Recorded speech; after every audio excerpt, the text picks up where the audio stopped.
ان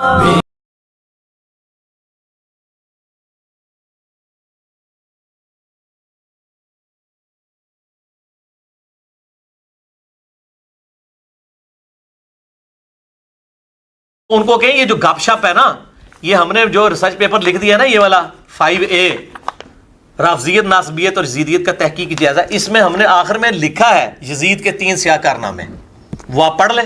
بخاری مسلم سے یہ واقعات ثابت کیے ہیں کہ یہ اور ان سے یہ پوچھیں ان واقعات کا انکار پہلے کس محدث نے کیا ہے؟ اب ان لوگوں نے انکار کرنے شروع کر دیے ہیں۔ منکرین حدیث جو ہو گئے، میں نے پہلے ہی کہا تھا منکرین حدیث ہوں گے، یہ سب کے سب واقعات، واقعہ حرہ کا ذکر بخاری مسلم میں موجود ہے، ٹھیک ہے جی۔ اسی طریقے سے خانہ کعبہ کے جلانے کا ذکر صحیح مسلم کے اندر موجود ہے، اور واقعہ کربلا کا ذکر موجود ہے۔ باقی اتنا ہی ذکر موجود ہوتا ہے نا، یہ کوئی اس طرح تاریخی کتابیں تو نہیں کہ پوری ڈیٹیل آئی ہوئی ہو، ہم مطلب بلو پرنٹ آپ کو پیش کر دیں گے، ابتدائی خاکہ، رنگ پھر آپ نے خود بھر لینا ہے۔ لیکن یہ جو خاکہ پیش کر رہے ہیں نا عبداللہ ابن سبا والا، وہ انہوں نے کوئی بابا سی، ٹھیک ہے، وہ تو میں آج ایسی پھکی انہوں نے دیتی ہے جی میں آج تو پہلے ویڈیو نہیں کہی سی کہ عبداللہ بن سبا نو کہندے حضرت عمر دا قاتل، تو عمر دا قاتل ابو لولو فیروز سی جو مغیرہ بن شعبہ کا غلام تھا، اور مغیرہ بن شعبہ پوری زندگی دست راست رہے بعد میں معاویہ بن ابی سفیان رضی اللہ عنہم اجمعین کے۔ اس طریقے سے اگر جھوٹی سٹوری بنانی ہو تو میں بڑی فٹ قسم کی نا سٹوری بنا کے نا ایک فلم بنا سکتا ہوں کہ ان لوگوں نے پلان کے ساتھ حضرت عمر کو قتل کیا ہے، لیکن نعوذ باللہ من ذالک، یہ تو جھوٹ ہے۔ اس طریقے سے کیسے ہم کہہ دیں بغیر دلائل کے ساتھ؟ یعنی یہ سٹوریاں فٹ کرتے ہیں نا، تو سٹوری ہم بھی فٹ کر سکتے ہیں، ہمیں بھی کرنی آتی ہے، ٹھیک ہے نا جی۔ تو یہ فرحان بھائی ذرا اس کو کلوز کریں نا، یہ یزید کے 3 سیاہ کارنامے، یہ دیکھیں نا، میں نے ریسرچ پیپر نمبر 5A رافضیت، ناصبیت، یزیدیت کا تحقیقی جائزہ، اس میں نے یہ دیا حدیث قسطنطینیہ والی، کانسٹنٹائن، اس کی والی بھی بشارت جو یہ غلط فٹ کرتے ہیں اور یہ سارے معاملات کرتے ہیں، میں نے اس کے اوپر بھی کھول کے اس ساری باتوں کو لکھا ہے۔ پھر امام بخاری ساتھ ایک اور حدیث لے کے آئے ہیں، اس میں الفاظ ہیں کہ جب واقعہ حرہ ہوا، یعنی یزید نے چڑھائی کر کے مدینہ شریف کو پامال کیا، کئی صحابہ اور تابعین کو قتل کیا، ان کی عورتوں کے ساتھ برائی والا معاملہ ہوا جو کچھ، کیونکہ شہادت حسین علیہ السلام کے بعد اہل مدینہ نے یزید کی بیعت توڑ دی تھی کہ اب تو کوئی جواز ہی نہیں رہا کہ تم نے یعنی نواسہ رسول کو قتل کر دیا ہے، ان کے ساتھیوں کو، کہ ہم تمہیں امیر المومنین مانیں۔ پھر یزید نے فوج بھیجی تاکہ اہل مدینہ کو دوبارہ بیعت میں وعدہ کیا جائے، نہیں تو ان کو قتل کیا جائے، اور وہی ہوا، وہ بیعت تو نہیں کی تو اس نے مدینہ 3 دن کے لیے حلال کیا اپنی فوجوں پہ، انہوں نے جس طرح ظلم کیا، واقعہ حرہ۔ تو بخاری میں وہ حدیث اسی موقع پہ ہے کہ واقعہ حرہ کے موقع پر انس ابن مالک کہتے ہیں کہ میں بڑا غمگین تھا۔ انس ابن مالک کون؟ 93 ہجری میں فوت ہوئے ہیں، نبی الاسلام کے بعد 82 سال زندہ رہے ہیں، اور 10 سال حضور کو وضو کروانے والے، حضور کے بچوں کی جگہ، انس ابن مالک۔ تو انس ابن مالک کہتے ہیں میں بڑا غمگین تھا کہ اتنے مدینہ شریف میں قتل و غارت کروایا ہے یزید نے، تو میں بڑا غمگین تھا، تو مجھے زید ابن ارقم نے خط لکھا، ہائے ہائے ہائے، اور اس خط میں انہوں نے لکھا کہ انس ابن مالک آپ کو غمگین ہونے کی ضرورت نہیں ہے، کیا ہمیں حضور نے پہلے نہیں بتایا تھا کہ ہمارے انصار مدینہ کے ساتھ یہ ظلم ہوں گے؟ اور کیا نبی اسلام نے یہ نہیں کہا تھا کہ اے اللہ انصار پہ رحم فرما، ان کی اولاد پہ رحم فرما؟ ہمیں تو حضور کی دعاؤں کا حصہ ملا ہوا ہے، انہوں نے اگر ہمارے ساتھ ظلم بھی کیا ہے دنیاوی طور پہ، یعنی اسلام کو غلبہ دلانے والے تو انصار تھے، آج آل امیہ اگر قابض ہو گئی ہے اور انصار کو بیک فٹ پہ کر دیا ہے تو کیا ہوا؟ ہمیں رسول اللہ کی دعائیں ملیں گی۔ تو آپ کو انس ابن مالک یاد نہیں ہے کہ حضور نے ہمارے لیے دعائیں کی ہوئی ہیں؟ تاریخ میں نے بتایا، تاریخ میں اگر 10 باتیں یزید کے حق میں ہیں نا تو 1000 اس کے خلاف ہیں، لیکن کیا کرتے ہیں یہ حکومتی ملے، وہ چند ایک باتیں نقل کر کے تو پھر دفاع کرنے کا کوشش کرتے ہیں، اور پھر کتابوں پہ پابندی لگ جاتی ہے۔ وہ جو جھوٹی کتاب صلاح الدین یوسف صاحب نے لکھی، وہ گورنمنٹ نے پابندی لگا دی، کوئی حدیث نقل نہیں کی ہے، بلکہ ساری تاریخی روایتیں نقل کی ہیں، اور وہیں پر لکھا ہوا ہے کہ یزید کی فوجوں نے واقعہ حرہ میں 1000 صحابیات اور تابعیات کے ساتھ زنا کیا، اور وہ حاملہ ہو گئیں، اور 3 دن تک مسجد نبی میں گھوڑے باندھ کر رکھے، اور مسجد نبی میں نماز نہیں ہوئی ہے، لیکن صلاح الدین یوسف صاحب کی رگ نہیں پھٹکی کہ میں یہ حق لوگوں کو بتاؤں ابن کثیر سے، اس ابن کثیر سے اپنے مطلب کی باتیں نقل کی، وہ بتا رہا ہوں 10 باتیں نقل کی، 1000 اس کے خلاف لکھی ہوئی ہیں، لیکن جب کوئی بندہ بے ایمانی پہ اتر آئے تو اس کا تو کوئی علاج نہیں ہے۔ لہذا میں تاریخ کو کرتا ہوں سائڈ پہ، میں صرف آپ کو احادیث سے حوالے دوں گا، اور اس کا ذکر صحیح بخاری میں انٹرنیشنل نمبر کے مطابق 3748 نمبر حدیث میں موجود ہے، اور صحیح مسلم میں 6309 نمبر حدیث کے اندر بھی موجود ہے کہ جب حضرت حسین کے قتل کے بعد حضرت امام زین العابدین علی ابن حسین رحمہ اللہ تعالی جب مدینہ شریف آئے تو ان کے ہاتھ میں حضور کی تلوار تھی جو حضرت علی کے پاس تھی, اس کے بعد مولا حسین کے بعد تھی, مولا حسین کے بعد زین العابدین کے پاس آئی. صحیح مسلم 6309. تو مسور بن مخرمہ رضی اللہ تعالیٰ عنہ حاضر خدمت ہوئے اور انہوں نے کہا کہ اے نبی کے بیٹے, یہ تلوار آپ میرے حوالے کر دیں ورنہ یہ کہیں بنو امیہ کے ظالم لوگ آپ سے چھین نہ لیں, اور میں اپنی جان سے بڑھ کر اس کی حفاظت کروں گا. تو یہ صحیح مسلم میں موجود ہے. لوگ کہتے ہیں نہیں پتہ نہیں حسین قتل بھی ہوا تھا کہ نہیں. ٹھیک ہے, آپ لوگوں نے یہ باتیں کرنا شروع کر دی ہیں.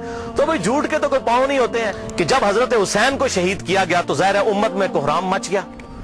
تو جن لوگوں نے تلوار کے زور پر بیعت کی ہوئی تھی, دبے ہوئے تھے, وہ بھی میدان میں اترے. انہوں نے کہا کہ ہم یزید ابن معاویہ کی بیعت توڑ کے اس کو پھینک دیتے ہیں. سب سے پہلے اہل مدینہ نے بغاوت کی, اور صحیح مسلم میں کتاب الامارہ چیپٹر میں موجود ہے یہ چیز, امارت کے بیان والے چیپٹر میں صحیح مسلم کے اندر. اور جب بیعت توڑی تو ظاہر ہے کہ پھر یزید کو غصہ آیا, اس نے پھر فوج اپنی بھجوائی اور اس نے اہل مدینہ کے اوپر جو ہے وہ چڑھائی کر دی. 3 دن تک مدینہ تو رسول کو حلال ٹھہرا لیا کہ وہ حضرت عثمان غنی رضی اللہ تعالیٰ عنہ جنہوں نے شہادت گوارا کر لی, لیکن مدینہ میں اپنے دفاع میں تلوار نہیں اٹھنے دی کہ مدینہ تو رسول میں میری وجہ سے خون نہ گرے. اس یزید ظالم شخص نے مدینے پر حملہ کروایا اور قتل عام مسلمانوں کا کروایا. صحیح بخاری میں کتنی حدیثیں میں ان کے حوالے دے دیتا ہوں. صحیح بخاری میں 2604, 2959, 4024, 4906 یہ صحیح بخاری میں ہے, صحابہ کا قتل عام کروایا. اور صحیح مسلم میں 3339, 3319, 3323 سے لے کر 3333 تک یہ 15-20 احادیث ہیں جن کا لب لباب یہ ہے کہ آپ صلی اللہ علیہ وسلم نے ارشاد فرمایا جس نے اہل مدینہ کو ڈرایا, اہل مدینہ کو دھمکایا یا مدینہ میں بدعت کو جاری کیا, مدینے والوں پر ظلم کیا, اس پر اللہ کی لعنت, اللہ کے فرشتوں کی لعنت اور تمام لعنت کرنے والوں کی لعنت. اور اسی واقعہ, اس کو واقعہ حرہ کہتے ہیں, جس میں اہل مدینہ کو لوٹا گیا. اور یہاں تک کہ حافظ ابن کثیر جو آخری درجے تک اہل شام کا دفاع کرتے ہیں, لیکن یہاں پر وہ بھی تڑپ اٹھے اور انہوں نے کہا کہ یہ یزید نے جو ظلم ڈھایا, 1000 صحابیات اور تابعیات بغیر شادی کے حاملہ ٹھہری, زنا کیا یزید کی فوجوں نے. 3 دن تک مسجد نبوی میں گھوڑے باندھے وہاں پر پیشاب کرتے رہے اور مسجد نبوی میں نماز نہیں ہوئی.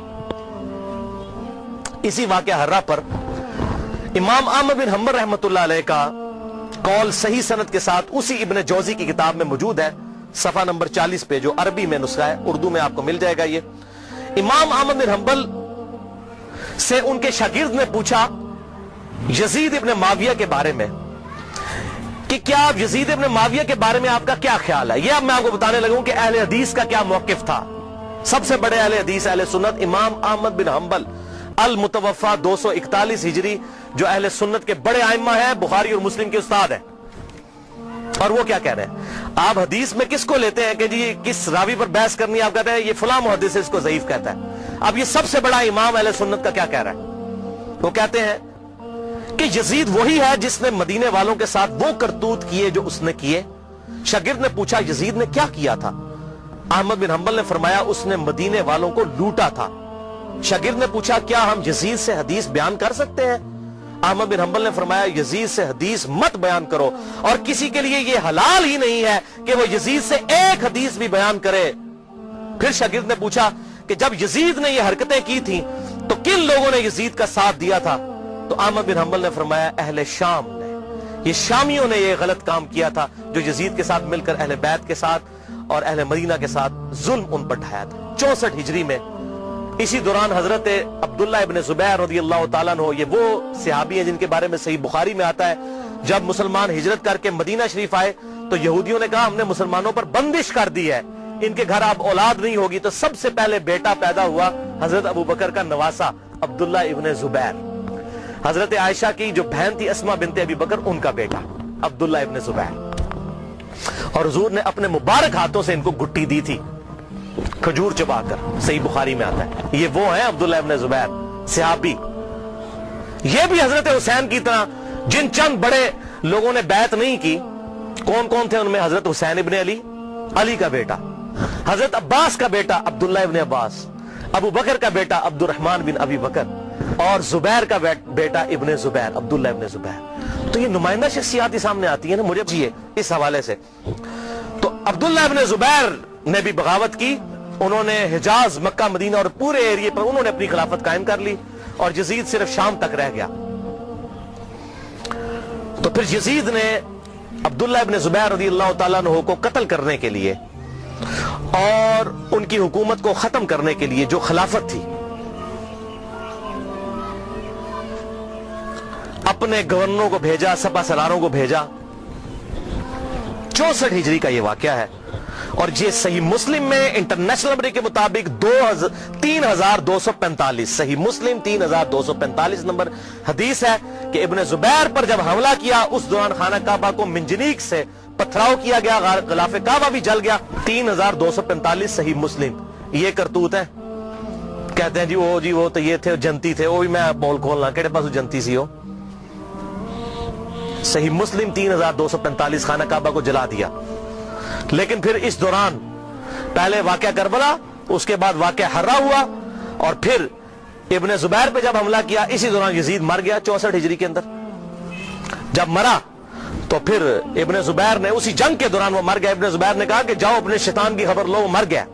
تو پھر اس کی فوج تتر بتر ہو گئی. پھر 9 سال تک خلیفہ رہے اس پورے ایریے کے اوپر عبداللہ ابن زبیر. پھر جب عبد الملک بن مروان کے مرنے کے بعد بنا, اس نے پھر حجاج ابن یوسف کو بھیجا. پھر دوبارہ خانہ کعبہ پر حملہ ہوا, اور وہ بھی صحیح مسلم 6496 نمبر حدیث میں موجود ہے.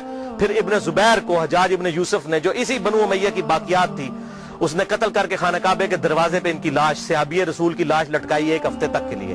صحیح مسلم 6496. ابن زبیر کو 74 ہجری کے اندر شہید کر دیا گیا. یہ بھی انہی کا کارنامہ تھا. امیر المؤمنین سیدنا عمر ابن خطاب رضی اللہ تعالیٰ عنہ کا فتویٰ صحیح بخاری سے پیش کرنے لگا ہوں. انٹرنیشنل نمبر کے مطابق صحیح بخاری میں 6830. سیدنا عمر کا جب آخری حج تھا تو آپ کو کسی نے آ کر خبر دی, اس کے بعد آپ شہید ہو گئے, کہ لوگوں میں یہ چیما گوئیاں ہیں کہ جب عمر مر جائے گا تو ہم فلاں شخص کو اپنا خلیفہ بنا لیں گے, خود ہی چن لیں گے. اب یہ فلاں کون ہے, اس کو تلاش کرنا. یہ فلاں کون تھا خلافت کا لالچی؟ یہ آپ کے لیے اسائنمنٹ ہے. فلاں شخص کی ہم بیعت کر لیں گے. حضرت عمر کو اتنا غصہ آیا کہ مسلمانوں کے مشورے کے بغیر. صحیح بخاری 6830, بڑی لمبی حدیث ہے. حضرت عمر فاروق رضی اللہ تعالیٰ ممبر پر چڑھے, اور ابن عباس کہتے ہیں کہ میرا گھٹنا جو ہے نا وہ بالکل ممبر کے ساتھ ٹچ تھا جب میں نے یہ حضرت عمر کا خطبہ خود سنا. اور حضرت عمر اتنے غصے میں تھے, میں نے کہا کہ آج تو یہ, بلکہ صحیح بخاری اسی حدیث میں آتا ہے کہ عبد الرحمن بن عوف کہتے ہیں کہ آپ تو عرفات کے میدان میں خطبہ دینے لگے. تو میں نے کہا امیر المومنین, یہاں پر ہر طرح کے لوگ موجود ہیں, کوئی پڑھے لکھے ہیں, کوئی ان پڑھ ہے, تو آپ کی بات کا کوئی اور مطلب نہ لے لیں, آپ صبر کریں, مدینہ جا کے خطبہ دیں. تو مدینہ شریف جا کر پہلا کام حضرت عمر نے خطبہ دیا 6830. بڑی باتیں ارشاد فرمائی, اور پھر اس میں ارشاد فرمایا ورڈ بائی ورڈ, لفظ بائی لفظ حضرت عمر کے الفاظ. صحیح بخاری 6830. دیکھو, خیال رکھنا کہ کوئی شخص بھی بغیر مسلمانوں کے مشورے کے اور بغیر اتفاق رائے کے تم پر مسلط نہ ہونے پائے, ورنہ اس کا انجام قتل و غارت ہوگا. اور وہ آپ نے دیکھا کتنی قتل و غارت ہوئی. حضرت حسین کو شہید کیا گیا, واقعہ حرہ ہوا, پھر خانہ کعبہ کو جلایا گیا. پیچھے کیا رہ گیا؟ مکے کی حرمت پامال, مدینے کی حرمت پامال, اہل بیت کی حرمت پامال. اس سے زیادہ کیا کر سکتا تھا؟ حضرت عمر نے پہلی پیشن گوئی کی تھی مسلمانوں کے مشورے, تو وہ تلوار کے زور پہ کیا گیا. وہ میرا پورا لیکچر سن لیں, صحیح بخاری کے اندر موجود ہے حدیث, اور کتابوں کے اندر, کہ تلوار کے زور پر زبردستی بیعت لی گئی, اور صحابہ نے مخالفت کی لیکن نہیں کسی کی سنی گئی. وَلِعَاذُ بِاللَّهِ تعالی.